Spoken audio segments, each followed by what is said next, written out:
Sa ngalan ng Ama at ng Anak at ng Espiritu Santo. Amen. Sumainyo ang Panginoon. At sumainyo rin. Kapatid, aminin natin ang ating mga kasalanan upang tayo maging marapat gumanap sa banal na pagdiriwang.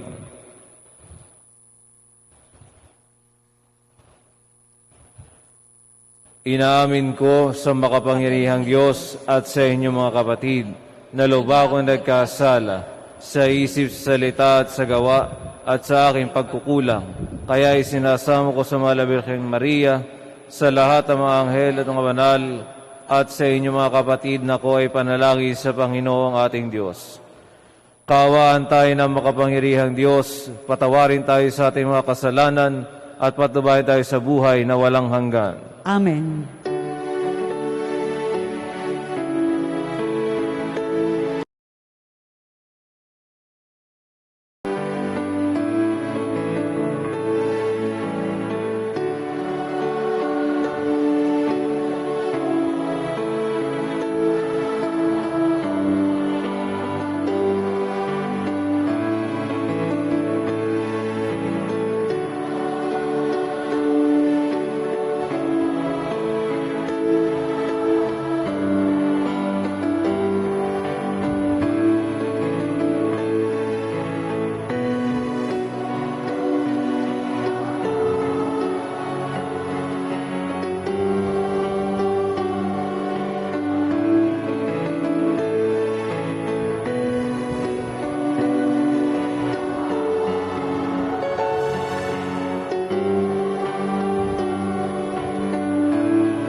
Manalangin tayo. Isama rin natin sa ating mga panalangin ang pagdiriwang ng Hotel Rosita ng kanilang anibersaryo. Ama namin makapangyarihan, ginawa mong maging katangi-tangi si Santo Tomas sa pagiging uliran sa kabanalan at pagiging mahusay sa banal na karunungan. Ipagkaloob mo ang itinuro niya ay aming matutuhan at ang kanyang ginawa ay aming magampanan sa pamamagitan ng Jesucristo, kasama ng Espiritu Santo, magpasawalang hanggan. Amen. Ang lahat po ay magsiupo.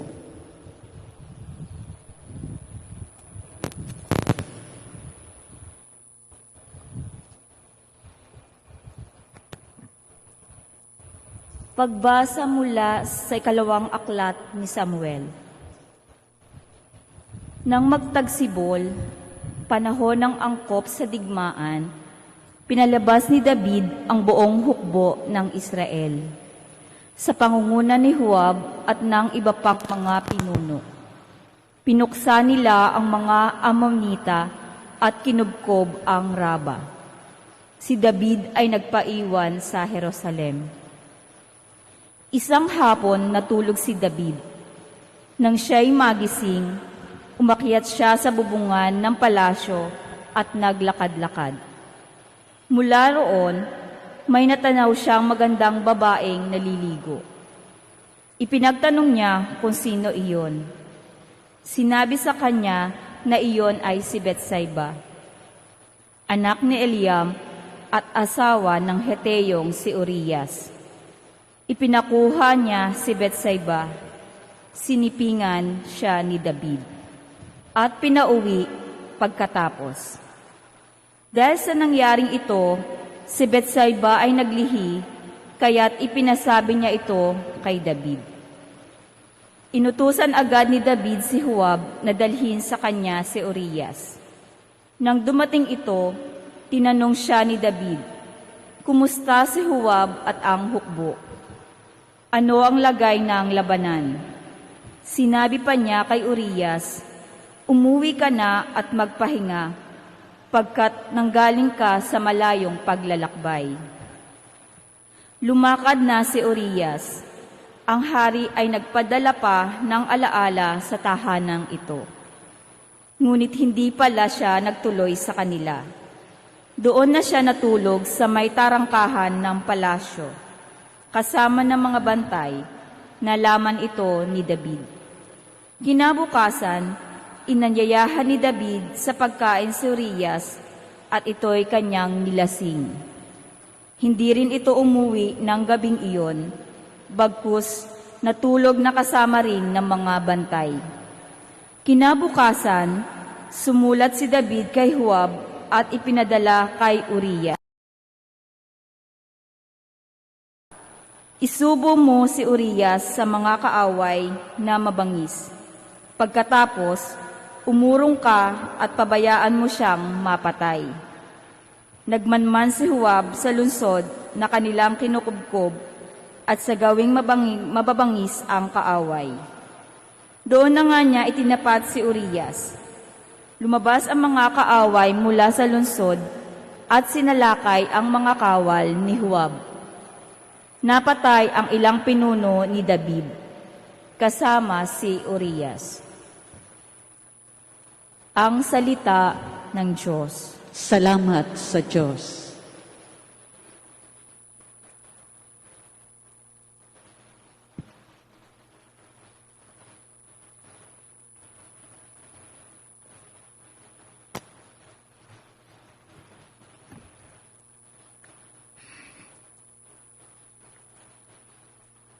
Poon iyong kaawaan, kaming sa'yo'y nagsisuway.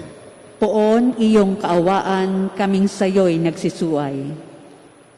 Ako'y kaawaan, o mahal kong Diyos, sangayon sa iyong kagandahang loob. Mga kasalanan ko iyong pawiin, ayon din sa iyong pag-ibig sa akin. Linisin mo sana ang aking karumhan at ipatawad mo yaring aking kasalanan. Poon iyong kaawaan, kaming sayo'y nagsisuway. Ang pagsalangsang ko ay kinikilala, laging nasa isip ko at alaala. Sa iyo lang ako nagkasalang tunay, at ang nagawa ko'y di mo nagustuhan. Poon iyong kaawaan, kaming sayo'y nagsisuway. Kaya may matuwid ka na ako'y hatulan, marapat na ako'y iyong parusahan. Ako'y masama na buhat ng iluwal, makasalanan na nang ako'y silang. Poon iyong kaawaan, kaming sayo'y nagsisuway. Sa galak at tuwa ako'y puspusin, at muling babalik ang galak sa akin. Ang kasalanan ko'y iyon ang limutin, lahat kong nagawang masamay, pawiin. Poon iyong kaawaan, kaming sayo'y nagsisuway. Magsitayo po ang lahat.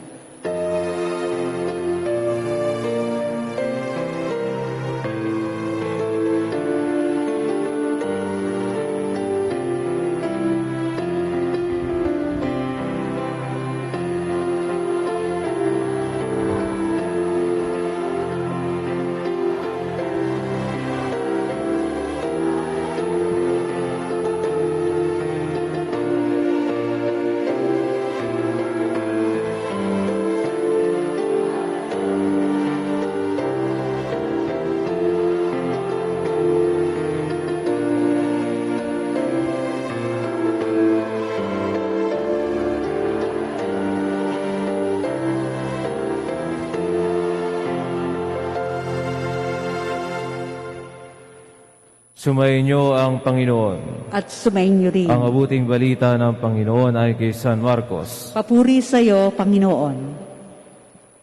Noong panahong iyon, sinabi ng Jesus sa mga tao, ang paghahari ng Diyos ay maitutulad sa isang naghahasik ng binhi sa kanyang bukid. Pagkatapos iyon, nagkapatuloy siya sa kanya pang araw-araw na gawain. Tutubo at lalago ang binhi nang hindi niya nalalaman kung paano. Ang lupa'y siyang nagpapasibol at nagpapabunga sa mga pananim. Usbong muna sa kauhay na pagkatapos ay mahihitik sa mga butil. Pagkahinog ng mga butil, agad itong ipagagapas sapagkat dapat nang anihin. Sa ano natin ihahambing ang paghahari ng Diyos? Sabi pa ni Jesus, Anong talinhaga ang gagamitin natin upang ilarawan ito? Tulad ito ng butil ng mustasa na siyang pinakamaliit sa lahat ng binhi. Kapag natanim na at lumago, ito'y nagiging pinakamalaki sa lahat ng puno ng gulay. Nagkakasanga ito ng malalabay, ano pat ang mga puno ay nakapamumugad sa mga sanga nito. Ang salita'y pinangaral ni Jesus sa kanila sa pamagitan ng maraming talinghaga tulad nito, ayon sa makakaya ng kanilang pangunawa, sapagat hindi siya nangaral sa kanila nang hindi gumagamit ng talinghaga. Ngunit ipinaliwanag niya ng sarilinan sa kanyang mga alagad ang lahat ng bagay. Ang mabuting balita ng Panginoon. Pinupuri ka namin, Panginoong Heso Kristo. Ang lahat po ay magsiupo. Narinig natin ang napakaganda na kwento tungkol kay David. Maganda sapagkat ipinakita doon kung ano ang nagagawa ng inggit at kasakiman sa buhay ng tao. Nakita natin kung saan dinala si David noong kanyang pagkagusto, pagiging sakim, sa paghahangad niya sa asawa ng iba. Ito ay nagdala sa kanya para ipapatay si Urias, para mapagtakpan ang kanyang ginawang pagsiping kay Bethsaba. Mga minamahal na kapatid, kapag tayo'y sakim, kapag tayo ay makasarili, tayo ay nadadala nito sa mga pagkakasala na hindi natin aakalain na kaya nating gawin. Ang pinagmumulan ng kasakiman ay ang kadamutan. Kung tayo'y madamot, lagi nating hahangarin ang nasa iba. Kapag tayo'y inggit, lagi nating gustong makuha ang nasa iba. Hindi natin matanggap na tayo ay may sariling biyaya na tinanggap mula sa Diyos. Kung kaya nga, handa tayong ipapatay ang iba, makuha lamang ang sa kanila. Pero kung ikaw ay mapagbigay, ikaw ay hindi natatakot mawalan, ikaw ay nagbabahagi, hindi ka naiinggit, at mas mararamdaman mo ang mga pagpapala ng Diyos. Kaya nga sa mabuting balita, sa kanyang pagpapaliwanag ng kaharian ng Diyos sa tulad ng paghahasik, hindi natin alam kung paano namumunga o kung paano sumisibol ang isang halaman mula sa isang napakaliit na buto. Ganon din ang biyaya na ibinibigay sa mga tao na mapagbigay. Ngunit sa taong madadamot, sa taong sakim, sa mga taong magnanakaw, walang lugar sa kaharian ng Diyos. Naaalala ko ang isang paring Dominiko na nagbigay ng kanyang humiliya at sinabi niya, ang langit ay isang lugar para sa mababait.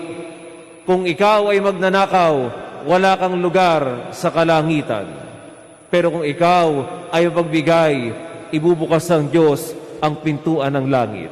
Sapagkat ang langit ay ipinamimigay ng Diyos, kaya ikaw ay dapat maging mapagbigay upang makapasok ka roon. Mga minamahal na kapatid, huwag nawa tayong madala sa pagkakamali ni David, sa kanyang kasakiman, sa kanyang paghahangad sa iba, upang tayo ay makarating din sa langit at makasama ng Diyos. Bawat isa ay nakakatanggap ng biyaya at yun ay sapat.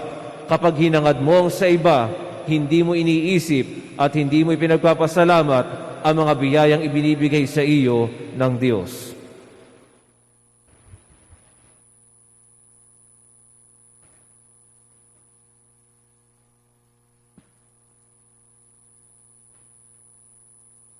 Magsitayo po ang lahat. Puno ng pag-asa at pananalig, manalangin tayo sa Diyos Ama na nagnanais na lumawak pa ang kanyang presensya sa ating buhay. Ang tugon sa bawat kahilingan, Panginoon, dinggin mo ang aming panalangin. Panginoon, dinggin mo ang aming panalangin. Ang ating simbahan naway patuloy na umunlad at maging simbolo ng katarungan, pag-ibig at katotohanan sa daigdig. Manalangin tayo sa Panginoon. Panginoon, dinggin mo ang aming panalangin.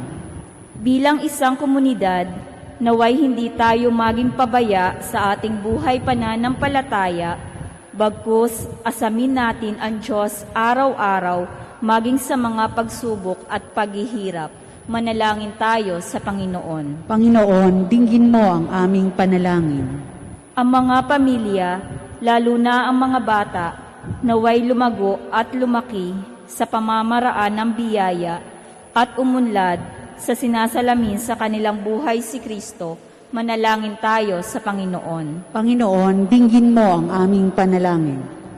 Ang mga may sakit, naway lumakas sa pananampalataya sa pamamagitan ng kanilang pagbabahagi kay Kristo ng kanilang mga pagtitiis. Manalangin tayo sa Panginoon. Panginoon, dinggin mo ang aming panalangin. Ang ating mga mahal na yumao, naway anihin nila ang bunga ng kapayapaan, kaligayahan, at katahimikan sa kaharian ng Diyos. Manalangin tayo sa Panginoon. Panginoon, dinggin mo ang aming panalangin. Makalangit na Ama, tulungan mo kaming maunawaan ang kahalagahan ng panahon ng aming pag-iral. Buksan mo ang aming puso sa iyong salita upang lagi kaming mamunga ayon sa iyong kasiyahan. Hinihiling namin ito sa pamagitan ni Kristo ang aming Panginoon. Amen.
Magsitayo po ang lahat.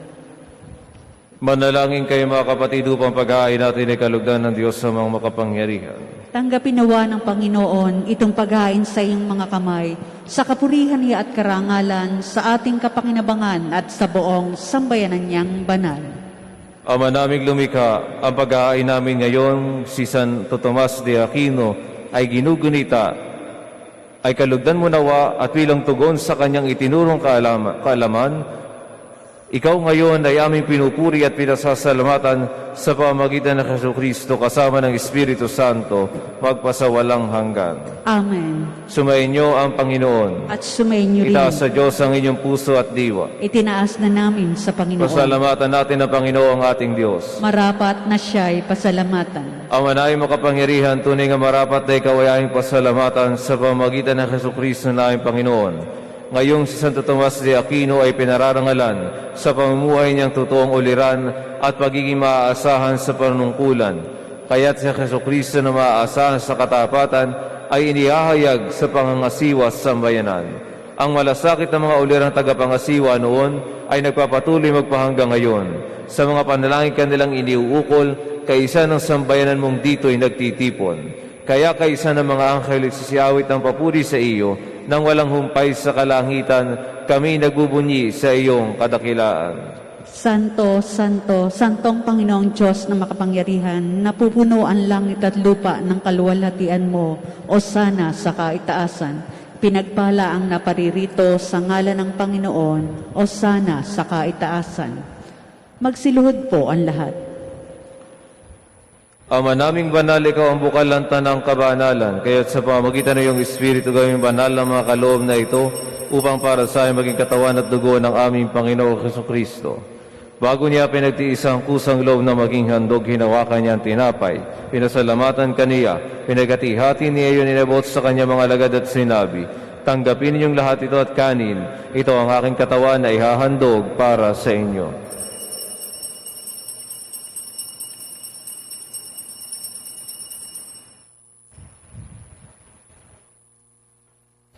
Gayun din naman nang matapos ang hapunan, hinawakan niya ang kalis, muli kanya pinasalamatan. Inabot niya ang kalis sa kanya mga alagad at sinabi, "Tanggapin ninyong lahat ito at inumin. Ito ang kalis ng aking dugo, ng bago at walang hanggang tipan. Ang aking dugo na ibubuhos para sa inyo at para sa lahat. Sa kapagpatawad ng mga kasalanan, gawin ninyo ito sa pag-alala sa akin."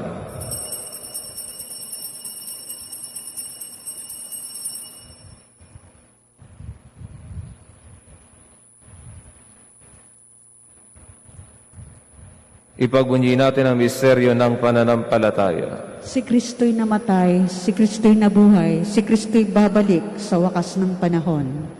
Ama, ginagawa namin ngayon na pag-alala sa pagkamatay at muling pagkabuhay ng iyong anak. Kaya tiniaalay namin sa iyo ang tinapay na nagbibigay buhay at ang kalis na nagkakaloob ng kaligtasan. Kami nagpapasalamat dahil kami minarapat tumayo sa harap mo para maglingkod sa iyo. Isinasamo namin kami magsasalo-salo sa katawan at dugo ni Kristo ay mabuklod sa pagkakaisa sa pamamagitan ng Espiritu Santo. Ama, alingapin mo ang iyong simbahang laganap sa buong daigdig. Pususin mo kami sa pag-ibig kay San Francisco naming Papa at ni Melray naming Obispo, ni Emilio naming Obispo Emerito ng Tanang Kaparian. Alalahanin mo rin ang mga kapatid naming nahimlay na may pag-asa sila'y muling mabubuhay, gayon din ang lahat ng mga pumanaw. Kaawaan mo sila at patuloyin sa iyong kaliwanagan. Kaawaan mo at pagidapati kaming lahat na makasalo sa iyong buhay na walang wakas.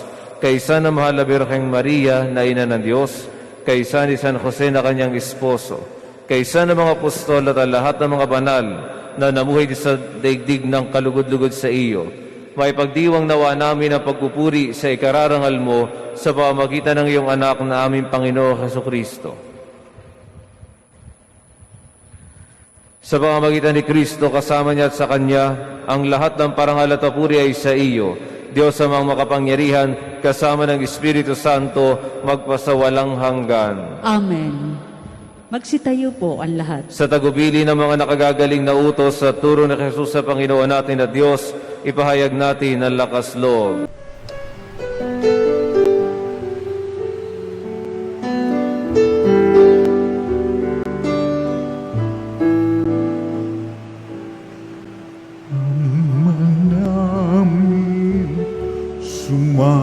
Sumasalangit ka, sambahin ang ngalan mo, mapasamin ang kaharian mo, sundin ang loob mo dito sa lupa para ng sa langit. Bigyan mo po kami ngayon ng aming kakanin sa araw-araw at patawarin mo kami sa aming mga sala para ng pagpapatawa namin sa nagkakasala sa amin, at huwag mo kaming ipagdulot sa tukso, at yadya mo kami sa lahat ng masama. Hinihiling namin kami, Diyos, sa lahat ng masama, pagkalooban ng kapayapaan araw-araw, iligtas sa kasalanan at ilayo sa lahat ng kapahamakan, samantalang aming pinananabikan ng dakilang araw ng pagpapahayag ng tagapagligtas namin sa Jesucristo.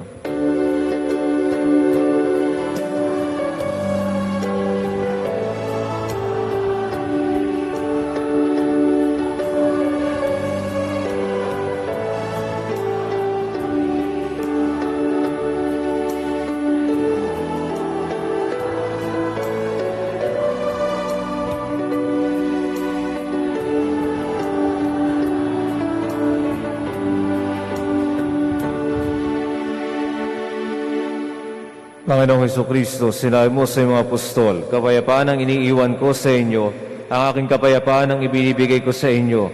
Tunghayan mo ang aming pananampalataya at huwag ang aming mga pagkakasala. Pagkalooban mo kami ng kapayapaan at pagkakaisa ayon sa iyong kalooban, kasama ng Espiritu Santo magpasawalang hanggan. Amen. Ang kapayapaan ng Panginoon ay laging sumainyo. At sumainyo rin. Magbigayan kayo ng kapayapaan sa isa't isa.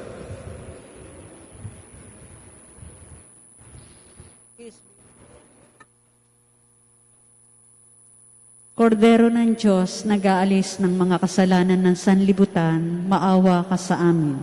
Kordero ng Diyos, nag-aalis ng mga kasalanan ng sanlibutan, maawa ka sa amin. Kordero ng Diyos, nag-aalis ng mga kasalanan ng sanlibutan, ipagkaloob mo sa amin ang kapayapaan. Magsiluhod po ang lahat.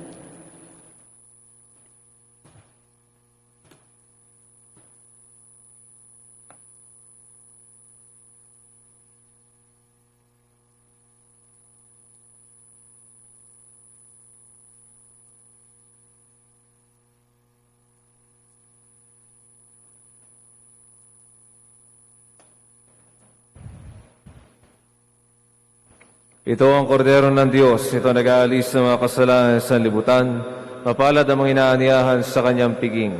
Panginoon, hindi ako karapat-dapat na magpatuloy sa iyo, ngunit sa isang salita mo lamang ay gagaling na ako.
Magsitayo po ang lahat. Manalangin tayo. Ama na pagmahal, kami nagsalo-salo sa bumubuhay na pagkaing si Kristo, ay paturuan mo sa gurong si Kristo upang sa pagunita namin kay Santo Tomas de Aquino, kami matuto ng maaasahang katotohanan mo at sa pag-ibig ay magampanan namin ito sa pamagitan din ni Jesucristo kasama ng Espiritu Santo magpasawalang hanggan. Amen. Inaanyayahan po sa unahan para sa panalangin at pagbabasbas ang mga nagdiriwang ng kanilang kaarawan ngayong araw na ito. Nagdiriwang ng kanilang anibersaryo ng kasal, nakatakdang mga ibang bansa at sasailalim sa pagsusulit. Gayon din po ang mga frontliners. Isusunod po ang panalangin at pagbabasbas sa mga religious articles.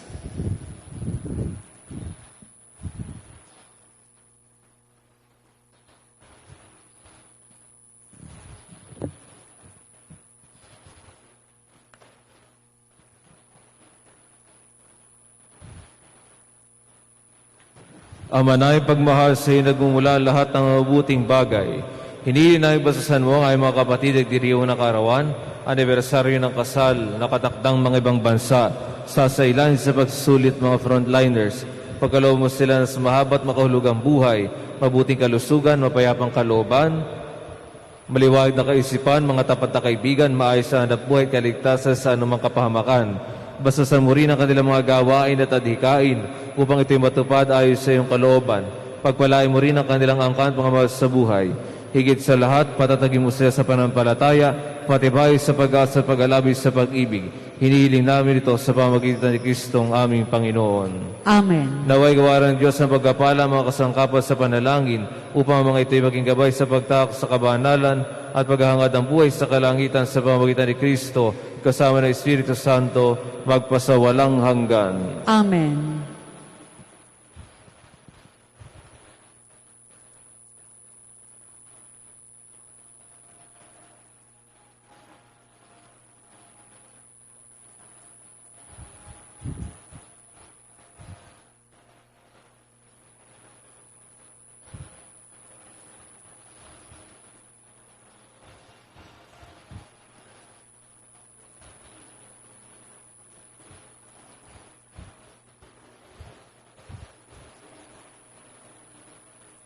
Magsitayo po ang lahat.